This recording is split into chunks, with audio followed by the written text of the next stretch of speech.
Naniniwala ka ba sa evil eye?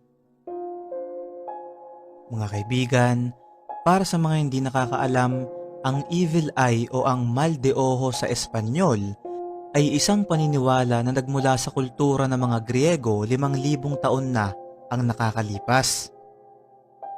Ito ay naipasa-pasa sa iba't ibang henerasyon na hanggang ngayon ay pinaniniwalaan ng karamihan. Ito ay isang supernatural belief na madalas ay nanggagaling sa isang emosyon na kung tawagin ay envy o inggit. Para mas maintindihan niyong mabuti ay magbibigay ako ng isang halimbawa kung paano nga ba gumagana ang evil eye. Kunwari meron kang isang negosyo na kakasimula pa lang. Dahil masaya ka sa iyong negosyo ay pinost mo ito sa social media kung saan maraming tao ang makakakita. At syempre, sa mundo natin hindi naman lahat ay matutuwa sa kung ano ang meron ka ngayon.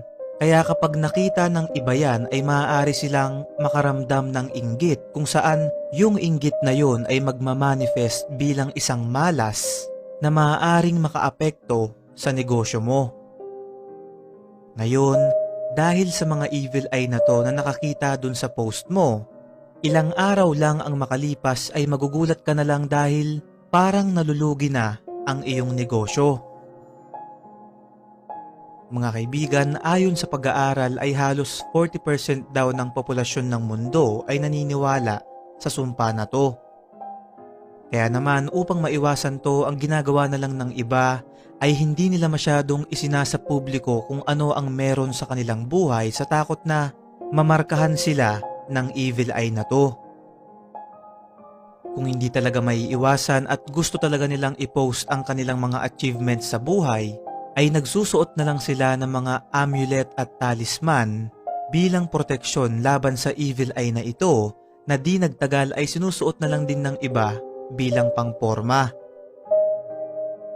Ang mga amulet na to ay madalas hugis mata upang masangga ang mga matang maaaring mainggit sa'yo.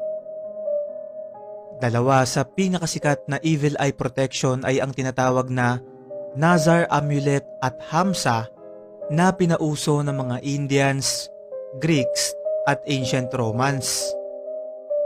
Ang nakakatakot pa dito mga kaibigan, ayon sa iba't ibang kwento ng mga taong nakaranas na ng ganito, ay minsan hindi lang daw kamalasan ang maaaring mangyari sa'yo kundi pati na rin kapahamakan. Gaya nga ng sabi ko kanina, hanggang ngayon ang paniniwala sa evil eye na to ay kalat na kalat lalo na dito sa Asia, sa Latin America, West Africa at pati na rin sa Europe.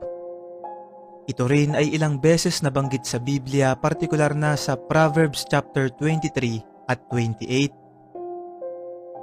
Hindi lang sa Biblia dahil nabanggit din ito sa Quran at ilan pang mga religious text. Mga kaibigan, sigurado akong marami sa atin dyan ang nakaranas na ng ganitong pangyayari na kayang magpatunay na ito ay totoo. Pero kahit pa ganon, sigurado rin akong marami din dyan ang hindi naniniwala sa bagay na to dahil ang tunay daw na kamalasan ay ang pagpapaniwala sa mga ganitong klaseng bagay. Kaya naman, ang magandang gawin ay irespeto na lang natin ang paniniwala ng isa't isa lalo pat may mga karanasan ang iba na nagbigay ng malaking epekto sa kanilang buhay na hindi natin pwedeng i-invalidate o bastusin. Ikaw kaibigan, naniniwala ka ba sa evil eye? I-comment mo sa baba ang iyong karanasan at magkakasama natin itong pag-usapan.